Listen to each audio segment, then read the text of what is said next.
스페인이라는 곳에 가면 그 바르셀로나 그 도시에서 북쪽으로 한 160km, 우리나라 여기 서울에서 한 대전쯤 이렇게 거리로 가면 그 엘블리라고 하는 그런 마을이 있고 거기에 식당이 있다고 합니다. 엘블리라는 식당이 하나 있는데 그 식당은 전 세계적으로 그 네노라는 미식가들이 이렇게 군침을 삼키는 그런 식당으로 명성이 나 있는 그런 것입니다. 근데 거기는 장사를 6개월밖에 안 해요. 4월부터 10월까지만 오픈을 하고 딴 날은 하지 않습니다.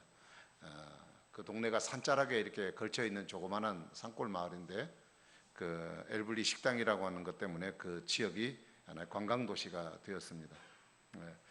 그것은 그 식당이 그렇게 명성이 있게 된 것은 다른 이유가 아니라 그 주방장 페란 아드리아라고 하는 사람의 그 조리 솜씨 때문에 사람들이 세계적으로 이렇게 먹기를 좋아하는 사람들이 몰려드는 곳이라고 합니다.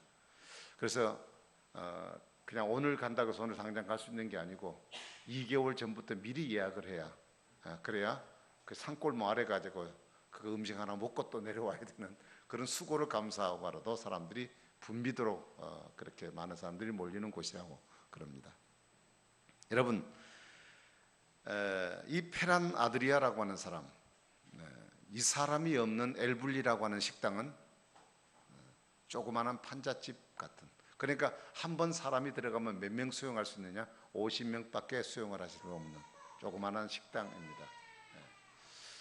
아무리 화려하고 또 그렇게 멋있는 식당이라 할지라도 식당은 음식 맛이 떨어지면 손님은 한산하기 마련입니다. 그래서 그 엘블리라고 하는 식당의 생명은 역시 페란 아드리아라고 하는 주방장 때문에 장사가 되어지고 그 지역이 사는 것이라 그렇게 볼 수 있습니다. 제가 이 소두에 이런 말씀을 드린 이유는 사람은 각 개인은 개인대로 혹은 교회라는 공동체는 공동체 나름대로 존재하는 목적과 혹은 맛 혹은 멋이라는 게 있기 마련입니다. 예수님은 그런 말씀하셨습니다. 소금이 맛을 잃는다면 그 소금은 쓸데가 없어서 밖에 버리워져서 지나간 사람들이 밟고 지나가는 밟힘에 불과할 것이다 라고 얘기를 했어요. 여러분, 소금이라는 그 가치는 대단히 중요합니다. 바다에 생물이 사는 그 생물은 소금의 염도가 적어도 3% 내지 4% 정도 염도되는 속에서 생명체가 살아요. 우리가 음식을 만들 때도 모든 조미료를 다 종합해서 넣어도 소금으로 간을 맞추는 맛이 없으면 음식을 못 먹습니다. 그러나 다른 것 아무 그릇 조미료를 안 해도 소금만 적당히 쳐서 간만 맞춰놓으면 음식은 다 먹을 수 있어요. 소금의 가치가 대단히 중요한 것입니다. 근데 소금은 모양 때문이 아니라 그 맛 때문입니다. 근데 그 짠 맛이 없어져 버리면 소금은 가치가 없어요. 그래서 밖에 버려진다는 얘기입니다. 아무리 소중한 것이라도 그 속에 본질 자체 생명을 잃어버린다면 의미가 없다는 것이죠. 성도도 마찬가지입니다. 이 본질을 잃어버리면 우리는 쓸모없는 존재가 될 수밖에 없다. 우리가 종교인이라는 껍데기만 쓰고 있다고 우리가 신앙인이 아니라 정말 내 속에 있어야 될 본질을 잃어버리면 안 된다는 것이죠. 그래서 오늘 본문은 이 말씀을 우리에게 하기 위해서 두 가지의 비유를 오늘 본문은 소개를 하고 있습니다. 첫 번째 한 가지 비유는 배띠입니다. 배띠라는 것은 천으로 만든 허리띠라는 뜻입니다. 천으로 만든 허리띠. 여러분, 허리띠는 대단히 중요한 것입니다. 허리띠를 두르지 않으면 이렇게 힘이 없습니다. 제가 바지를 입었습니다만 아무리 몸에 맞게 체형에 맞게 옷을 맞춰도 허리띠를 하지 않으면 내가 힘을 주거나 마음대로 활동하기가 불편합니다. 왜요? 툭 터져서 어떻게 될지도 모르고 그렇죠? 그래서 허리띠가 그렇게 중요한데 하나님께서는 한 번에 에레미야에게 내가 배띠를 사서 그것을 서서 네 허리에다 띠를 띠라 그렇게 얘기를 하셨습니다. 그래서 하나님 말씀대로 이제 그 배를 사가지고 허리에다 띠를 이렇게 띄었다고요. 그런데 얼마 후에 하나님 명령을 하셨습니다. 너가 유브라데라는 그 강가로 가서 바위 틈에다가 네가 차고 있는 허리띠를 묻어두고 오라 그랬어요. 여러분, 예루살렘에서 이 유브라데라고 하는 것은 이란이 있는 지역인데 이스라엘에서 이란 있는 지역까지는 적어도 600km가 넘는 거리예요. 그런데 하나님 말씀에 묵묵히 순종해서 갔습니다. 그런데 이제 묻어놓고 왔는데 또 얼마 후에 하나님이 또 그렇게 하는 거예요. 네가 묻어놓은 배띠를 끄집어내라, 또 그러시는 거예요. 하나님이 나하고 장난하자는 거냐 뭐냐 도대체.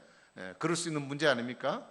그런데도 불구하고 예레미야는 그 멀리 가서 또 강가에 묻어둔 배띠를 바위 틈에서 꺼냈습니다. 그런데 꺼냈더니 어떻게 되어지느냐, 물속에, 물기가 있는 속에다가 오래도록 잠그어 뒀기 때문에 그 배가 썩어져서 못 쓰게 되었다 그랬어요. 그래서 오늘은 그 썩어져서 못 쓰게 된 배띠를 가리켜서 오늘 본문 9절은 이렇게 얘기합니다. 하나님이 이같이 말씀하시니라, 내가 유다의 교만과 예루살렘의 큰 교만을 이같이 내가 썩게 했다, 그런 말씀을 하셨어요. 썩게 했다고 하는 것은 쓸모없어서 내가 버린다는 얘기 아니겠습니까? 그러니까 남쪽 유다와 북쪽 이스라엘은 자기들이 똑똑한 맛으로 살고 혹은 국제적 어떤 관계 속에서 힘들면 다른 나라를 의지해서 산다고, 자기 힘으로 산다고 했지만, 그러나 결국 그들이 하나님을 떠나서 자기 힘대로 자기 노력대로 살려고 했던 그 수많은 노력들이 마치 물속에 잠궈 두었다가 꺼낸 썩은 띠처럼 아무 쓸모없이 되어버린 그들에 대하여 하나님은 폐기 처분시키겠다, 이렇게 말씀하셨습니다. 여기서 버리시겠다고 하는 것은 그들을 아예 상대를 안 하고 버리겠다는 의미가 아니라 그들을 연단을 시키겠다는 그런 의미를 갖고 있습니다. 여러분, 이 배띠는 주로 제사장이 옷을 입을 때, 제사를 드리기 위해서 의상을 차릴 때 맨 위에 입는 이 도복 같은 이런 두루마기가 있습니다. 그 두루마기를 차기 위해서 띠는 띠를 얘기합니다. 이것은 하나님 앞에서의 성결과 영광을 상징하고 그리고 구별된 존재라는 것을 얘기합니다. 그리고 또한 하나님 앞에서 거룩한 백성으로 구별되어졌고 그리고 그들은 하나님의 소유가 되었다는 것을 의미하고 있습니다. 바로 배띠는 이스라엘 백성들을 두고 말하는 거죠. 자기 민족 가운데서, 모든 민족 가운데서 하나님은 이스라엘을, 자기 민족을 자랑거리가 되게 하고 하나님의 명예가 되게 만들고 하나님의 기쁨이 될 수 있게 했다. 하나님이 그 백성들에게 향한 하나님의 계획이셨다는 것입니다. 자, 예레미야를 지명해 부르시고 에스겔을 부르시고 사무엘을 부르신 하나님이 오늘도 나를 지명해 부르셔서 하나님께서 우리를 하나님의 소유로 삼으신 줄로 믿습니다. 우리가 하나님의 소유가 되었다 하는 것은 두 가지 의미에서 우리는 하나님의 것이 된 것입니다. 첫 번째는 하나님의 창조적 의미입니다. 하나님이 우리를 만드셨기 때문입니다. 우리는 티끌과 같은 존재였고 우리는 흙에 불과했는데 하나님이 그것을 사람을 빚으셔서 그 속에 생기를 불어넣어 사람을 만드셨기 때문에 만든 제작자인 하나님이 우리의 주인이기 때문에 우리는 하나님의 소유란 얘기입니다. 그런데 하나님의 소유된 우리 인간이 하나님을 떠나서 죄를 지음으로 결국 하나님께서 어떻게 하셨냐, 예수 그리스도를 통해서 그 핏값을 대신 지불하시고 우리를 또 사셨습니다. 그래서 우리는 죄 지은 우리를 다시 사셔서 하나님의 자녀로 삼으셨기 때문에 우리는 또한 하나님의 자녀로서 하나님의 소유가 된 것입니다. 여러분, 내 것이라는 소유 개념은 우리 사람들에게 굉장히 강합니다. 내 것을 만들겠다. 부부끼리도 재산을 모을 때 요즘에는 네 재산, 내 재산, 네 이름으로, 내 이름으로, 어떤 사람은 또 지혜로우신 분은 문패에다가 공동 이름으로, 부인과 남편의 이름으로 이렇게 또 문패를 다는 집도 있습니다. 여러분, 내 소유라고 하는 것은 굉장히 중요해요. 비록 조그만한 것이라도 내 소유는 애착이 있습니다. 이것을 간수하려고 하는 마음이 있는 거죠. 하나님께서 우리를 하나님의 것이라고 말하고 하나님의 소유라고 하는 것은 하나님이 우리를 눈동자처럼 지키신다고 하는 것이고 모든 것들로 막아주신다고 하는 것이고 이 세상 속에서 하나님은 자기 백성을 아끼신다는 의미를 갖고 있는 것입니다. 하나님은 나를 아실 뿐만 아니라 나를 도우시고 역사하시고 아끼시고 축복하신 분입니다. 그래서 예수님은 세상에 있는 자기 백성을 어떻게 사랑하신다느냐, 끝까지 사랑하신다고 하셨어요. 끝까지. 하나님이 진심으로 나를 사랑하기 때문에 때로 내게 아픔을 주셔라도 내 백성이 잘못되는 것을 원치 않기 때문에 하나님은 하나님의 아들답게 하나님의 사람답게 되게 하기 위해서 살게 하시려고 하나님은 불철주야 우리를 향하여 관심을 가지시고 우리의 일에 관여하시고 섭리하시는 하나님이십니다. 하나님이 그래서 눈동자같이 그 백성을 그렇게 사랑하시고 아끼십니다. 이 세상의 하나님의 백성들을, 이 지구를 다 멸망했으라도 하나님은 자기 백성들을 지키시고 보호하기를 원하시는 분이 하나님이십니다. 얼마나 사랑하시기에 독생자 예수까지 우리를 위해서 이 땅에 보내셨겠느냐 말입니다. 그런데 그렇게 귀중하게 사랑하시는 자기 백성을 왜 하나님이 버리시겠다고 하는가? 그래서 오늘 제가 읽은 9절 말씀에 말했습니다. 교만했기 때문이다. 교만이다. 교만해서 하나님이 주신 축복의 자리를 떠나버렸다. 우리 인생이 사는 것이, 그들의 사는 것이 내 힘으로 사는 것이 아니라 하나님이 그를 지명해 불렀고 하나님이 그 민족을 세우셨고, 그래서 그 민족에 축복하신 하나님의 복이 있는데 하나님의 도우심을 외면해버리고 내 스스로 내가 잘나서 지금까지 살아온 줄 알고 하나님을 떠나버렸기 때문에 하나님이 그들을 버리겠다고 말씀하셨어요. 무엇과도 바꿀 수 없는 소중한 귀중한 가치를 세상에 보이는 하찮은 것과 바꿔버린 것입니다. 이전에 하나님을 섬기고 살았던 이스라엘 백성들은 존귀한 자였습니다. 그러나 하나님 말씀을 거역하고 하나님을 부인하고 떠나버리는 순간 이제 그들은 쓸모없는, 마치 물속에 잠겼다가 꺼낸 썩은 띠처럼 아무 쓸모없는 띠가 되어버렸다고 성경은 말씀하고 있어요. 자, 그들이 돌아서 버린 결과가 어떠냐? 그래서 교만한 결과가 어떠냐? 10절은 이렇게 설명합니다. 우리 같이 한번 읽어보겠습니다. 시작. 이 악한 백성이 내 말 듣기를 거절하고 그 마음에 완악한 대로 행하며 다른 신들을 따라 그를 섬기며 그에게 절하니 그들이 이 띠가 쓸 수 없음 같이 되리라. 이 띠가 쓸 수 없는 띠가처럼 되어버리겠다. 그 이유를 세 가지 지적하고 있습니다. 그 결과를 그들이 첫 번째는 하나님 말씀을 듣지 않는 것이라고 그랬어요. 말씀을 외면하고 자기 멋대로 산 거예요. 그 다음에 두 번째로는 그 마음이 완악한 대로 살았습니다. 그 다음에 세 번째로는 하나님 외에 다른 것을 섬기고 살았습니다. 이것은 이스라엘 백성들의 영적 상태입니다. 하나님이 그들을 무서운 가운데 내몰아쳐서 그들을 훈련시키고 그들로 하여금 깨닫게 만들도록 하나님이 그들을 용광로 속에 집어넣는 고통을 갖게 만들어준 원인이 바로 이 세 가지입니다. 하나님 말씀을 듣지 않았습니다. 그리고 완악한 사회로 살았습니다. 그리고 하나님 외에 다른 것을 섬겼습니다. 이거는 이중적 생활한 겁니다.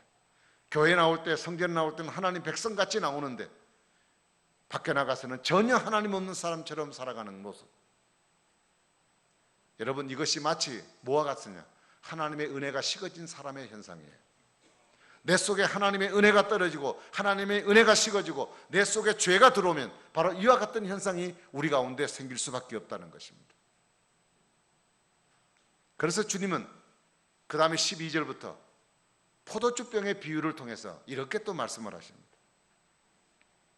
자, 포도주병, 빈 병을 하나 보여주셨습니다. 그러면서 그 빈 병에다가 포도주가 채워진다 말씀하셨습니다. 여러분, 포도주병에 포도주가 비어지면 포도주가 그 속에 채워지는 것은 당연한 일입니다. 그래서 백성들은 그런 얘기예요. 아이고, 하나님, 포도주병에 포도주가 찬다는 것은 누가 모르는 상식적인 일인데 누가 모르는 일입니까? 어찌 그런 얘기를 하십니까? 라고 얘기를 했어요. 그랬더니 그 의도를 알지 못하고 얘기하는 이 백성들에게 주님 말씀하기를, 포도주병에 포도주가 채워지는 것은 너무 당연한 일이라는 걸 나도 안다. 그러나 문제는 그 포도주가 비어진 것에, 병에 포도주가 채워지지 않고 다른 것이 채워졌다는 것이 문제다라고 말씀하십니다.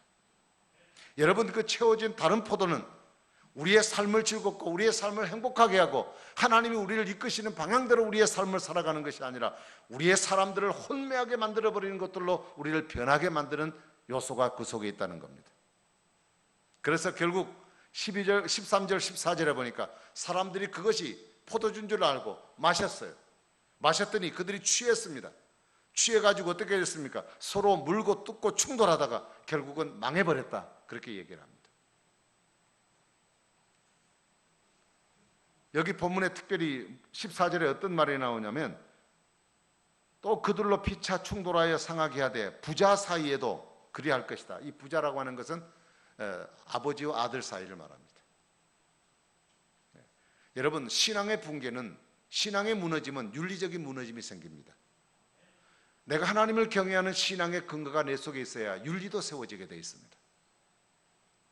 그들이 하나님의 은혜를 떠났을 때, 그들 속에 하나님의 은혜로 채워지지 못했을 때 가장 기본적인 인간관계인 아버지와 아들 관계마저도 깨어지는 결과가 생기게 되었다는 의미입니다. 그들은 내면에 하나님 은혜를 담고 하나님 뜻대로 살아야 함에도 불구하고 자기 힘만 믿고 하나님 없어도 되는 것처럼 교만을 떨다가 그런 현상이 생겼어요. 그들 안에는 하나님을 거역하는 다른 교훈이 들어갔습니다. 잘못된 사상이 들어갔습니다. 오염된 것들이 그 속에 채워지기 시작했습니다. 그들 속에 잘못된 것이 들어가므로 하나님을 떠나버린 그들에 대하여 하나님이 엄중한 채찍으로 오늘 본문은 말씀을 하고 계시는 겁니다. 자, 그러면 오늘 이 본문을 통해서 우리에게 무엇을 말씀하고 있는 내용이냐? 설교 제목에서 이미 주어진 내용을 아마 여러분 감을 잡으셨으리라 생각합니다. 마태복음 12장 43절에서 말씀 보면 예수님의 비유 가운데서 빈집에 든 비유가 나옵니다. 어떤 한 사람이 귀신이 들렸다가 그 귀신이 어느 순간에 나간 적이 있었습니다. 그래서 그 사람이 그 귀신이 나갔기 때문에 깨끗이 청소가 되었습니다. 그런데 귀신이 그 사람에게 나갔다가 여러 곳에 있을 곳을 둘러보다가 있을 곳이 없으니까 옛날에 있던 사람에게 다시 와봤습니다. 혹시 그 집이 어찌 됐나? 와봤더니 집이 깨끗이 청소되었는데 그곳에는 사는 사람이 없었습니다. 소위 말하면 주인이 없었다는 얘기예요.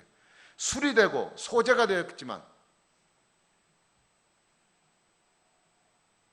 그러나 아직도 그곳에는 영적인 변화가 일어나지 않는 상태가 되어져 있었습니다.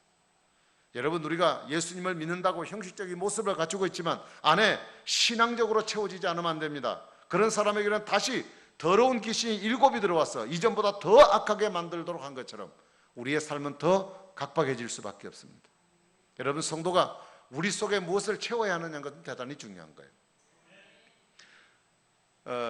그 원유를 유추할 때, 그러니까 그 원유를 이렇게 뽑아내죠. 땅속이나 바닷속에서 뽑아낼 때 그 기름이 들어있는 양만큼 빼내고 나면 그 속에 공간이 생겨요. 공동현상이 생깁니다. 그러면 거기다가 뭘 채워야 되느냐? 바닷물로 채운대요. 만일 채우지 않고 그냥 공간을 그대로 두면 나중에 지질 변화가 생겨서 뭐 지진이 생기든지 그러면 그 재앙의 정도가 엄청나게 심각하다는 거예요.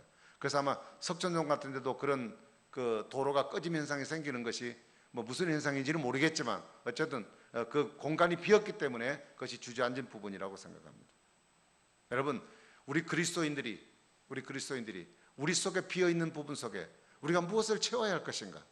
분명히 채우긴 채워야 되는데 잘못된 것 채우면 그 채워진 그 잘못된 것이 내 삶을 잘못된 방향으로 이끌기 때문에 우리가 올바른 것을 채워야 한다는 것입니다. 우리가 신앙생활하면서도 여러분 능력이 없고 신앙생활하면서도 감동이 없고 신앙생활하면서도 우리가 기쁨이 없습니다. 그래서 사람들에게 예수 믿어도 별거 아니라고 말합니다. 어떤 사람이 신앙 간증을 하면은 그것은 어떤 특별한 사람에게나 필요한 것이지 뭐 나와 상관 있나 하고 아예 내 문을 닫아버리는 경우도 있습니다. 여러분, 하나님의 은혜라고 하는 것은 꼭 감정적인 것만은 아닙니다. 내가 감정적으로 주님을 느끼지 못했고 내가 아무런 체험이 내게 나타나지 않았을지라도 내 안에 계신 주님을 믿음으로 받아들이면 하나님이 우리 안에 거하심을 알게 되는 것입니다. 그렇다면 문제는 내 안에 무엇으로 채워져야 할 것인가? 여러분 안에 무엇이 채워져 있습니까? 최건능 목사님이란 분은 예수로 채워진 분이라는 걸 잘 아시죠? 그 사람은 예수 믿는 일본 때 일제시대 때 예수 믿는 복음을 전하다가 얼마나 그가 어려움을 당하고 고통을 당했는지 모릅니다. 그는 자기를 건드리는 사람에게 그냥 그를 건들고 때리기만 하면 그 입에서 나오는 건 예수 천당밖에 없었습니다. 그가 갖고 있는 것은 예수밖에 없었기 때문에 그를 건들면 예수 천당이었어요.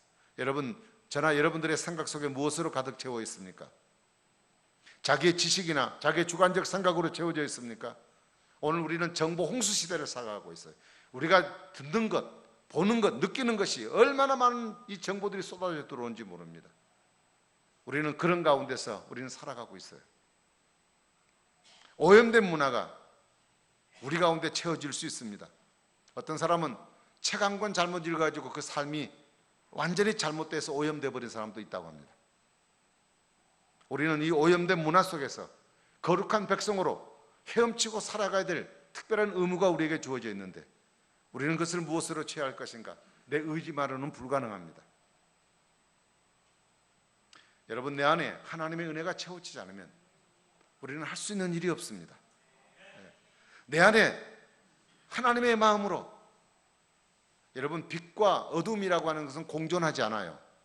내 속에 있는 것을 몰아내고 내 속에 하나님의 은혜로 채우기 위해서는 어떻게 해야 되느냐? 빛과 어둠은 공존할 수 없어요. 어둠이 있어도 빛이 들어오면 어둠은 자동으로 물러가듯이 우리 속에 하나님의 은혜를 채우면 그 속에는, 그 공간만큼 내 속에 있는 죄악된 문화는 내 속에서 떠나가게 되어진다는 것입니다. 그래서 오늘 말씀 가운데서 우리가 은혜로 채우라는 것은 하나님의 말씀으로 채우라는 의미도 있습니다. 하나님의 말씀이 내 안에 충만하고 그 말씀을 갖고 그 말씀을 의지해서 기도하면 성령의 기름 부음을 받고 성령의 충만을 받습니다. 우리 모두는 하나님의 사랑을 받기 위해서 이 세상에 태어난 소중한 자녀들입니다. 하나님은 자기 백성, 자기의 생명 들여서 우리를 값주고 사신 하나님의 자녀입니다. 이 땅에서 허접하게 인생을 살도록 우리를 버려두지 않기를 원하시는 분입니다. 멋진 인생으로 하나님은 살아가기를 원하신 주님이십니다. 하나님의 자녀가 된 것, 이건 하나님의 큰 은혜고 그분의 부르심 받고 하나님 자녀 됐다는 것은 우리에게 엄청난 기적을 아는 축복인 것입니다. 한 왕이 거울 앞에 서가지고 거울을 보는 순간 자기 앞에 딱 왕의 모습을 가진 사나이가 딱 나타났어요. 그래서 그 왕이 나타난 왕의 사나이가, 그 왕복을 입은 사나이가 자기에게 딱 나타나서 하는 말이 어떻게 왕이 되었냐 하고 물었어요. 그랬더니 그 왕은 말하기를 나는 남보다도 지혜가 있어 왕이 되었소. 에이 이 사람, 자네만 지혜로운가? 세상에는 지혜로운 사람이 얼마든지 많이 있어. 나는 남보다 능력이 있어 왕이 되었어요. 말도 하지 마. 세상에는 당신보다 능력 있는 사람 더 많아. 나는 리더십이 있어서 왕이 되었다고. 쓸데없는 소리 하지 마라. 당신보다 훨씬 더 지혜롭고 또 리더십이 있는 왕 사람들이 많아. 이 계속 대화가 그런 식으로 이어집니다. 그러다가 드디어 이 왕이 식은땀을 흘리면서 이런 고백을 했어요. 사실은 제가 잘나서 왕이 된 게 아니라 하늘의 은총으로 내가 왕이 되었습니다. 여러분, 바울은 예수님은 아니시지만 한 인간으로 와서 바울처럼 예수님을 닮고 주님을 위해서 헌신하고 그리고 마지막 그가 임종을 앞에 두고 나의 달려갈 길과 그리고 내가 선한 싸움을 싸웠다, 나를 위해서 의의 면류관이 예비되었다고 마지막으로 고백할 수 있는 그 하나님의 축복, 그 고백적인 삶을 살 수 있었던 그 바울, 많은 사람들이 존경받고 그 했던 바울은 그가 신앙 고백을 뭐라고 얘기했습니까? 나의 나됨은 하나님의 은혜다, 그렇게 고백을 했어요. 그는 어느 것 하나도 내 힘으로 된 거 없습니다. 그가 육신적으로 똑똑하고 지혜로운 사람이기 때문에 건강하고 모든 것이 완벽하게 갖춰졌다면 바울은 아마 내 힘으로 되었다고 자기를 자랑할지 모릅니다. 그런데 고린도 후서 12장에 보니까 그에게 가시가 있었어요. 그 아픔 때문에 그는 하나님을 붙들고 살게 된 것이었다고 성경은 말합니다. 네가 능력은 바로 네가 약한 거기서 나타난다고 했어요. 왜요? 나를 의지하지 않고 내가 약함이 있기 때문에 그것을 하나님으로 인해 채우기 때문에 그게 가능하다는 뜻이었습니다. 여러분, 우린 여태까지 내가 잘나서 지금까지 살아온 줄 생각합니다. 내가 건강관리 잘했고 내가 똑똑했고 내가 남보다 부지런했고 열심히 해서 이렇게 잘 됐다고 생각하십니다. 그러나 여러분, 우리에게 처한 형편이 어떠하든지 우리의 삶은 하나님이 길을 열어주셔야 돼요. 우리 하나님의 은혜로 우리가 내가 여기 있다는 것을 알아야 합니다.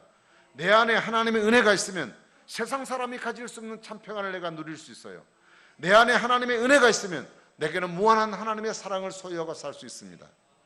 우리 주변에는 너무 미워할 사람이 많아요. 부부끼리도 미워하는 사람 많죠. 연세가 드시면 원수 인연 때문에 사는 사람도 있답니다. 미운 사람하고 여태까지 산 것만 해도 너무 억울해서 내가 이대로 그냥 끝낼 수 없다 그래가지고 사신 분도 있다. 네. 우리의 마음을 아프게 하는 사람이 많습니다. 세상에는 참 악한 사람이 많습니다.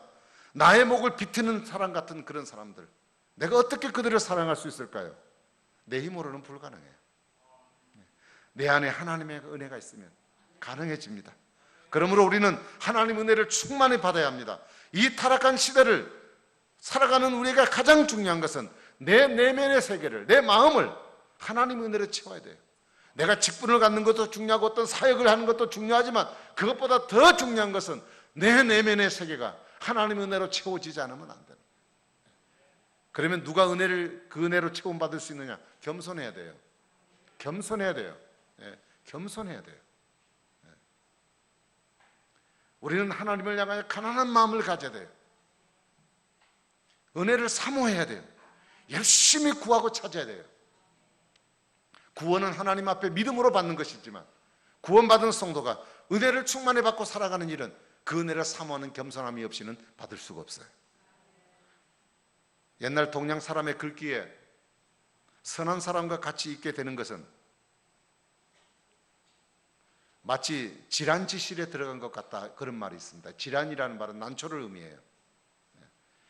향기 좋은 난초가 방 안에 들여놓으면 그 향기가 온 방 안에 가득합니다. 그러면 들어가는 사람마다 그 향기에 도취가 됩니다. 여러분, 우리 심령이 하나님으로부터 은혜를 받으면 내 심령에 향기를 피우게 되고 내 생활에 향기를 풍기게 되고 내가 말을 하지 않을지라도 내 삶을 통하여 무한의 감동을 줄 수 있는 그런 축복의 사람이 될 줄로 믿습니다. 오늘도 하나님은 저와 여러분들에게 은혜 내려주시기를 원하십니다. 길바닥에 굳게 다져진 바닥처럼 또 돌처럼 굳어 있으면 은혜를 받을 수 없습니다. 이슬은 어떤 곳에 많이 내리냐? 산 등성에 많이 내릴까? 골짜기에 많이 내릴까? 이슬은 골짜기에 많이 내린답니다. 신령한 은혜도 마찬가지입니다. 부드러워진 마음, 겸손한 마음 속에 하나님 은혜가 많이 내립니다. 우리의 잘못을 깨닫고 돌이켜서 하나님 앞에 돌아오는 그 심령 위에 하나님 은혜가 풍성하게 내릴 줄로 믿습니다. 말씀을 맺겠습니다. 휴가철이 이제 다가왔습니다. 네, 휴가철. 1년 중 가장 한가롭고 그리고 많은 시간들을 내할 수 있는 아주 중요한 충전의 기회입니다. 하나님이 왜 우리에게는 기회를 주셨을까? 이것은 그리스도에는 은혜 받기 위한 계절로 삼아야 될 줄로 믿습니다. 복잡한 삶으로부터 떠나서 그동안 살아오느라고 또 그동안 교회 안에 신앙생활하느라고 여러 사람 관계 속에서 얽히고 설킨 문제 때문에 복잡했던 것들 다 우리가 은혜가 탕진되어서 이 얘기예요. 은혜가 떨어져 버렸기 때문에 생긴 일이에요. 우리는 다시 은혜를 채워야 합니다. 그래서 여러분, 어린이 여름 성경학교, 청소년 수련회, 그리고 청년대학부 수련회 우리 아이들 많이 보내주세요.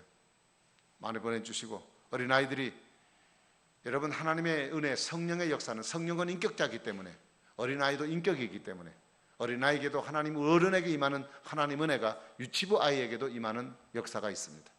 여러분, 꼭 이번 기회에 아이들 학원 간다고 붙잡아 놓고 그리고 가지 말라고 딴 데로 틀어버리거나 그리고 또 수련회 여러분 또 휴가 가겠다고 애들 틀어버리지 마시고 꼭 이 중요한 모임에 꼭 동참시키셔서 그 일생에 다시는 올 수 없는 기회일지도 모르는 이 소중한 기회, 꼭 하나님을 만나는 기회가 되기를 위해서 여러분 함께 마음을 같이 해주시기를 바랍니다. 그리고 여러분이 휴가를 보낼 때 그냥 단순한 가족여행으로 떠나고 물놀이로 떠나고 그냥 더운 어떤 환경을 떠나서 어떤 다른 거 피서간다는 생각으로 떠나지 말고 이런 기회를 통하여 복잡한 환경으로부터 떠나서 나 자신을 한번 살펴보시고 그리고 자연 앞에서 그리고 자연 앞에서 하나님 앞에서 나를 보면서 내 자신을 한번 생각해보고 내가 어떻게 지금까지 달려오고 무엇을 향해 쫓아왔는지 한번 생각해보시고 내 속에 하나님의 은혜를 대신할 수 없는 어떤 것도 하나님의 은혜를 대신할 수 없는 이 하나님의 축복이 내게 채워지지 않으면 나는 다시 할 수 없다는 사실을 여러분 기억하고 이번 기회에 다시 한번 여러분이 주님 은혜로 충만하게 채워져서 남은 올 한 해 후반기를 힘있게 감격적으로 달려가는 여러분 되기를 바랍니다. 성경을 읽다가 성경을 접어둔 분 계십니까?